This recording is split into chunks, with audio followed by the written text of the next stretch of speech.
নমস্কার বন্ধুরা, আপনারা দেখছেন অনলাইন এডু স্টাডি পয়েন্ট। আমি মিলন স্যার। সবাইকে দীপাবলি এবং শুভ বিজয়ার শুভেচ্ছা জানিয়ে আজকে এসএলএসটির কয়েকটি গুরুত্বপূর্ণ আপডেট নিয়ে আলোচনা করছি।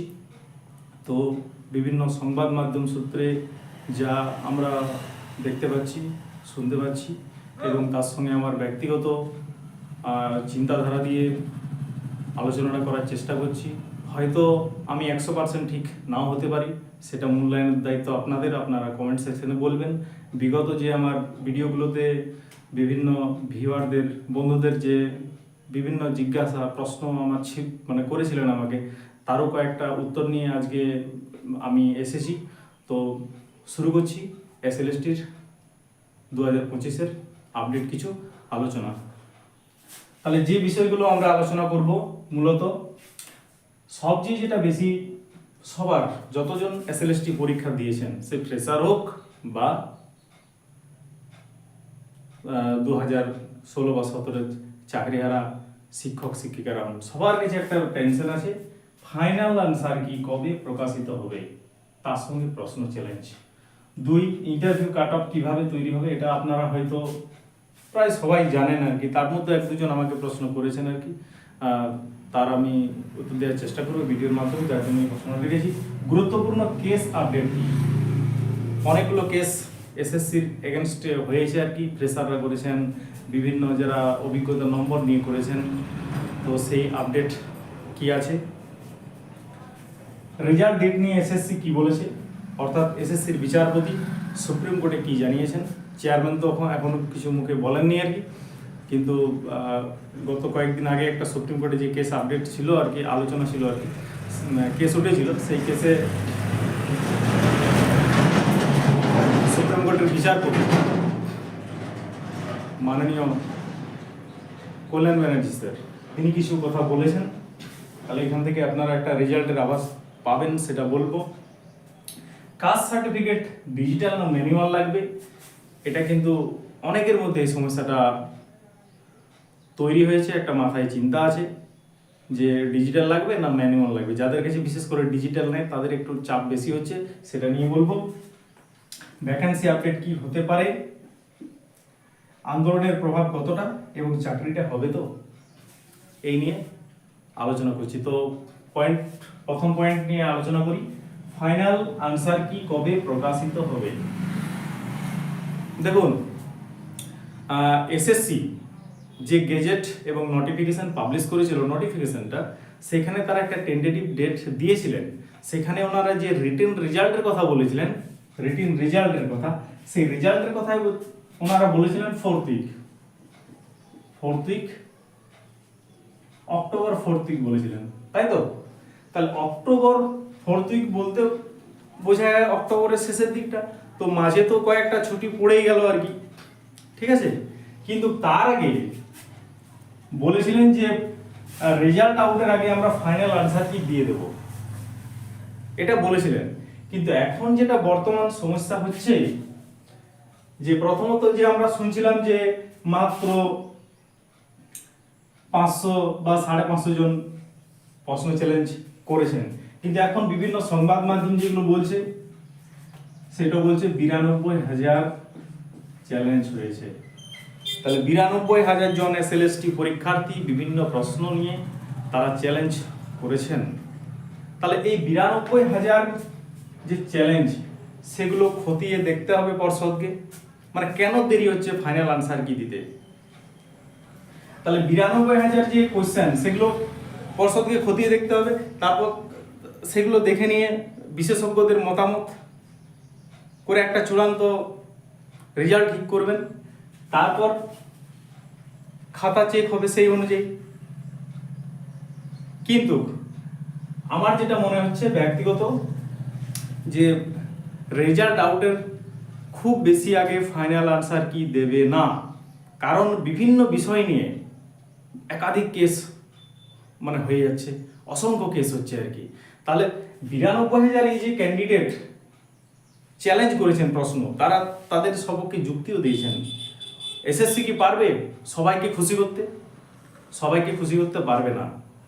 অর্থাৎ যে ফাইনাল আনসার কি দিবে, সেখানে কিন্তু সবাই সন্তুষ্ট থাকবেন না।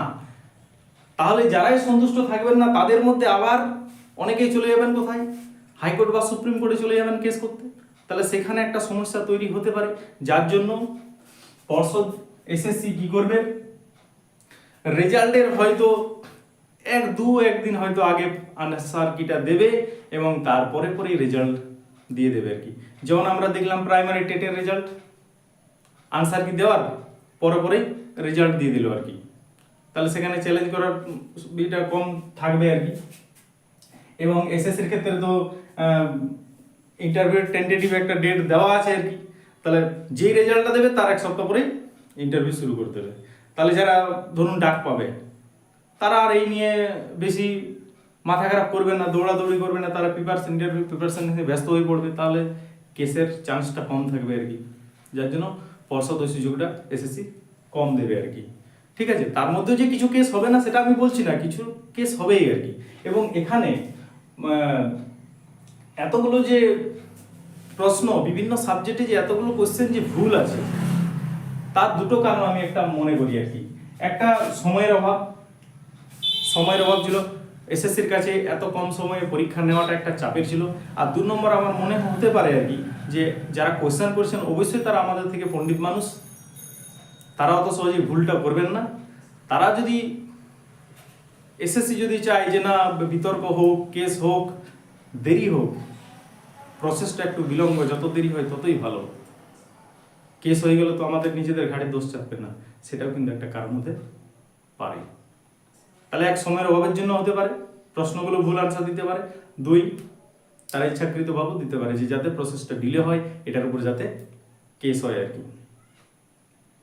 তো এটা আপনারা তো সবাই অভিজ্ঞ শিক্ষিত মানুষ, ঠিক আছে, আমার চেয়ে অনেকে আরো ভালো বিষয়টা বুঝবেন আর কি। দুটো কারণের মধ্যে আমি বললাম, আপনারা সবচেয়ে যেটা বেশি কি কারণ হতে পারে আপনারা হয়তো অনেকেই বুঝতে পারবেন আর কি। তাহলে ফাইনাল আনসার কি কখন দেবে? রেজাল্ট পুরোপুরি তৈরি হয়ে যাওয়ার পর ফাইনাল আনসার কিটা দেবে, তার 1-2 দিনের মধ্যে হয়তো রেজাল্ট দিতে পারে, এটা বলে আমার মনে হয় আর কি। নেক্সট, ইন্টারভিউ কাট অফ কিভাবে তৈরি হবে? ইন্টারভিউ কাট অফ আপনারা জানেন যে আমাদের 60 মার্কস কি ছিল রিটেনে, প্লাস 10 নম্বর একাডেমিক, এর সঙ্গে 10 নম্বর এক্সপিরিয়েন্স। যারা এক্সপিরিয়েন্স আছে তারা 10 নম্বর এক্সপিরিয়েন্স নাম্বার দিয়ে টোটাল তাদের 80-র উপর কাট অফ হবে। আর যারা ফ্রেশার আছেন তাদের 70-এর উপর কাট অফ তৈরি হবে আর কি। এরপর এটাও নিয়ে নানা রকম মানে চলছে, ঝামেলা চলছে আর কি। ফ্রেশাররা চাইছে যাতে কাট অফটা শুধুমাত্র এক্সপিরিয়েন্স যে নাম্বারটা 10, সেটা যদি দেওয়া হয় সো সেটা দেওয়া হোক শুধুমাত্র 2016 সালের যারা চাকরিহারা, যোগ্য চাকরিহারা তাদেরকে দেওয়া হোক। 1, 2 যদি দেওয়া হয় তাদেরকে ইন্টারভিউর পরে দেওয়া হোক, তাদের যুক্তি। এবং অন্যান্য যারা বিভিন্ন প্রাইভেট স্কুলে চাকরি করেন, যেগুলো পর্ষদ স্বীকৃত যে প্রাইভেট স্কুলগুলো মাধ্যমিক উচ্চ মাধ্যমিক পর্যন্ত আছে আর কি, সেই সব স্কুলে যারা চাকরি করেন তারা কিন্তু পাল্টা একটা এসএসসির কাছে আবেদন করেছেন এবং তারা কোর্টেও চলে গেছেন আর কি, যে তারাও যাতে এক্সপিরিয়েন্স নাম্বারটা পান আর কি। এটা নিয়ে কিন্তু সত্যি সমস্যা হচ্ছে, বিভিন্ন দিক থেকে বিভিন্ন জনের সমস্যা তৈরি হচ্ছে। একদিকে ফ্রেশারদের টেনশন, অন্যদিকে চাকরিহারাদের টেনশন, অন্যান্য যারা এক্সপিরিয়েন্স আছে তাদেরও একটা টেনশন আর কি। এই ধোঁয়াশাটা তৈরি করেছে কে করেছে? একমাত্র এসএসসি। এসএসসির গেজেটে যদি পরিষ্কারভাবে বলে দিত যে কারা কারা এক্সপিরিয়েন্স নম্বরটা পাবে, কারা পাবে না, তাহলে কিন্তু ভালো হতো। এটা নিয়ে কেস হয়েছে এবং পরের পয়েন্টে আমি বলছি আর কি যে এক্সপিরিয়েন্স নম্বরটা কারা পেতে পারে। গুরুত্বপূর্ণ কেস আপডেট কি? তো গুরুত্বপূর্ণ কেস আপডেট অনেকগুলো কেস হয়েছে, সবগুলো বলা সম্ভব না আর কি, সবগুলো আপডেটও আসেনি আর কি।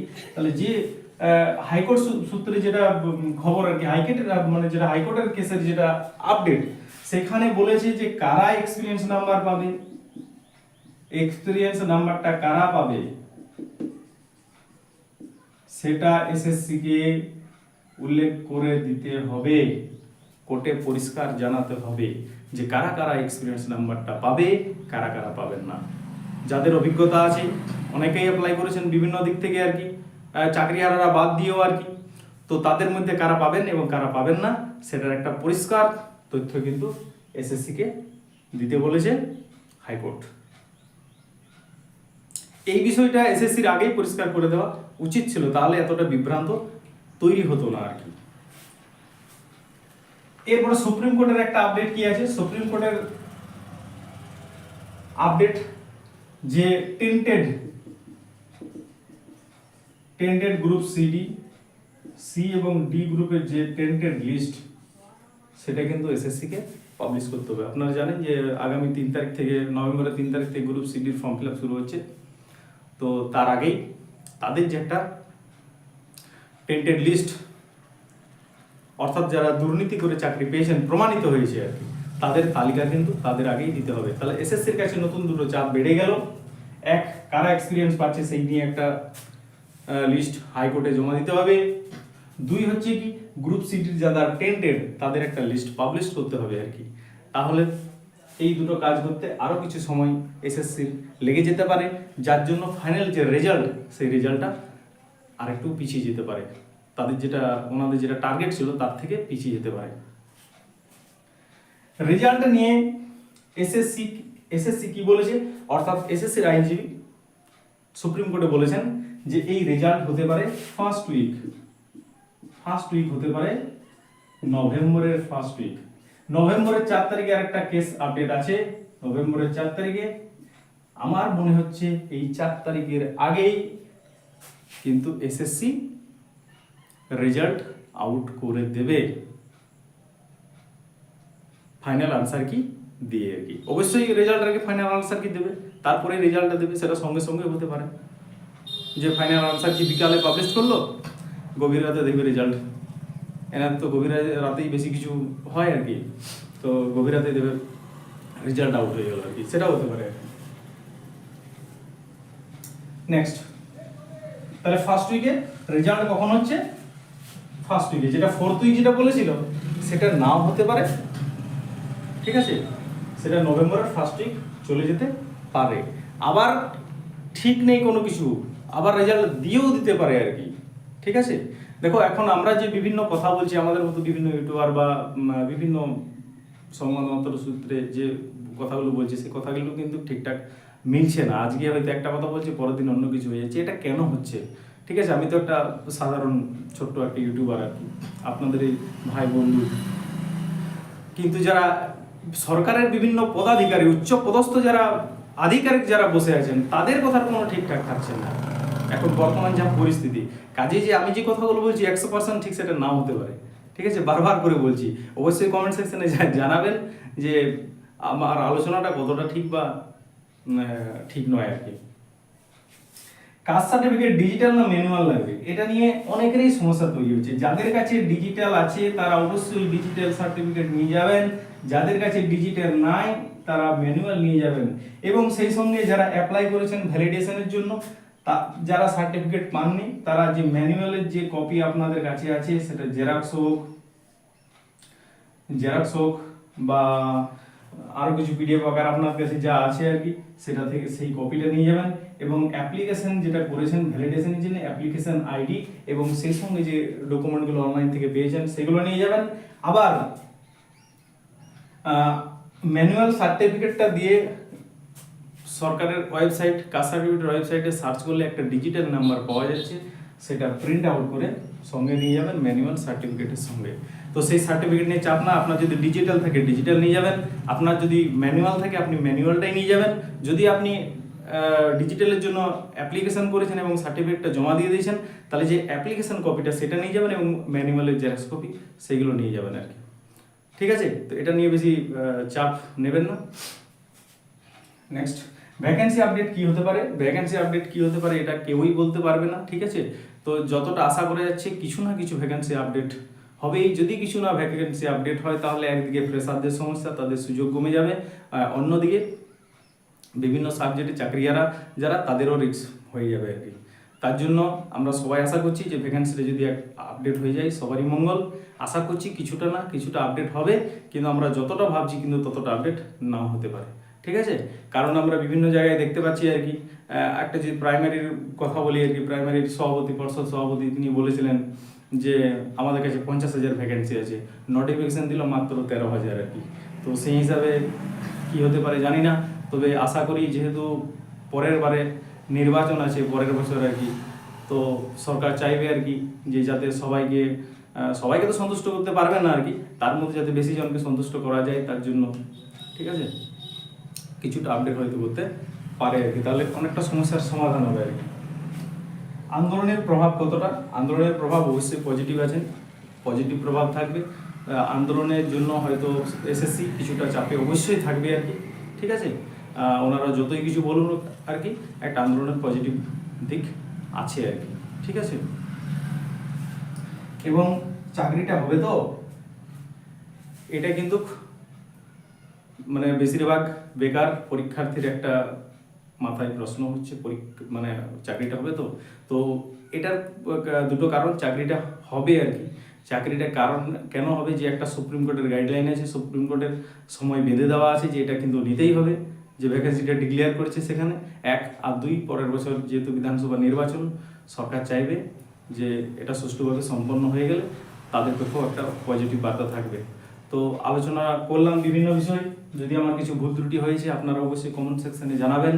ক্লাসটা শেষ পর্যন্ত দেখার জন্য অসংখ্য ধন্যবাদ, সবাইকে আগাম শুভেচ্ছা, থ্যাংক ইউ সো মাচ।